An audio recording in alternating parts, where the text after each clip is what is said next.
All right, we are going to be reading The Tale of Three Trees this morning. All right, so, can you guys see? Yeah? All right.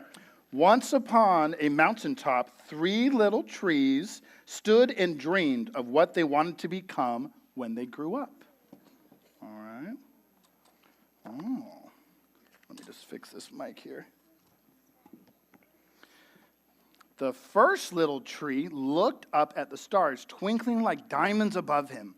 I want to hold treasure, he said. I want to be covered with gold and filled with precious stones. I will be the most beautiful treasure chest in the whole world.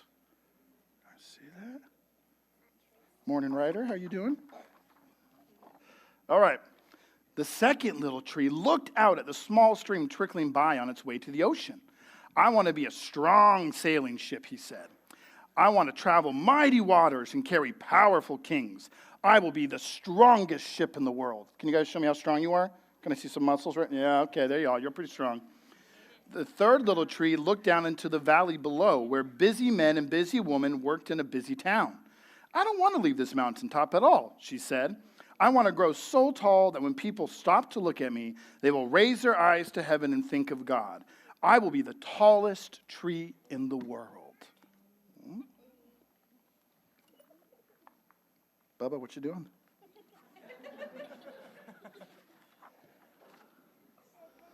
All right.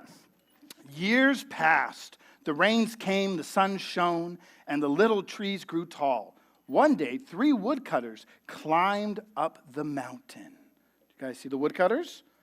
Yeah. What do they have in their hands? Saws. I think those are axes, but same idea, so that's good. The first woodcutter looked at the first tree and said, "This tree is beautiful. It's perfect for me." With a swoop of his shining axe, the first tree fell. Crack! Now I shall be made into a beautiful chest, thought the first tree. I shall hold wonderful treasure. The second woodcutter looked at the second tree and said, "This tree is strong. It is perfect for me." With the swoop of a shining axe, the second tree fell. Crack! Now I shall sail mighty waters, thought the second tree. I shall be strong ship fit for kings. And the third tree felt her heart sink when the last woodcutter looked her way.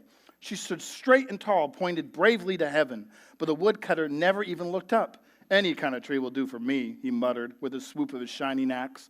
The third tree fell.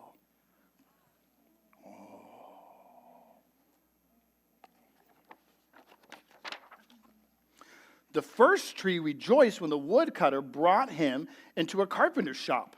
But the busy carpenter was not thinking about treasure chests. Instead, his work-worn hands fashioned the tree into a feed box for animals. The once beautiful tree was not covered with gold or filled with treasure. He was coated with sawdust and filled with hay for hungry farm animals.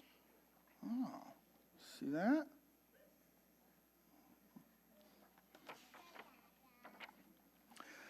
The second tree smiled when the woodcutter took him into a shipyard, but no mighty sailing ship was being made that day. Instead, the once strong tree was hammered and sawed into a simple fishing boat. Too small and too weak to sail an ocean or even a river, he was taken to a little lake. Every day he brought him loads of dead, smelly fish. Yeah, ugh. That is disgusting, you're right. Yeah. The third tree was confused when the woodcutter cut her into strong beams and left her in a lumberyard. What happened? The once tall tree wondered. All I ever wanted to do was stay on the mountaintop and point to God. Oh, she's confused. Many, many days and nights passed. The trees nearly forgot their dreams. But one night, golden starlight poured over the first tree as a young woman placed her newborn baby in the feed box. I wish I could make a cradle for him, her husband whispered. The mother squeezed his hand and smiled as the starlight shone on the smooth and sturdy wood. This manger is beautiful, she said. And suddenly the first tree knew he was holding the greatest treasure in the world. Do you guys know who that is? Jesus. You're smart. I know you did a good job. Baby Jesus. One evening, a tired traveler and his friends crowded into the old fishing boat. The traveler fell asleep as the second tree quietly sailed out onto the lake. Soon a thundering and thrashing storm arose. The little tree shuddered. He knew he did not have the strength to carry so many passengers safely through the wind and the rain. The tired man awakened. He stood up, stretched out his hands, and said, "Peace." The storm stopped as quickly as it had begun. And suddenly the second tree knew he was carrying the King of heaven and earth.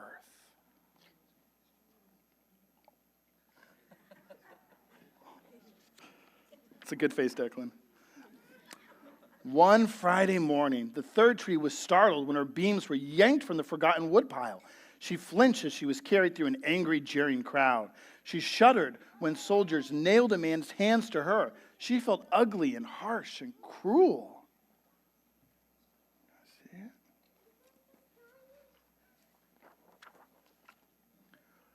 But on Sunday morning, when the sun rose and the earth trembled with joy beneath her, the third tree knew that God's love had changed everything. It had made the first tree beautiful. It had made the second tree strong. And every time people thought of the third tree, they would think of God. That was better than being the tallest trees in the world.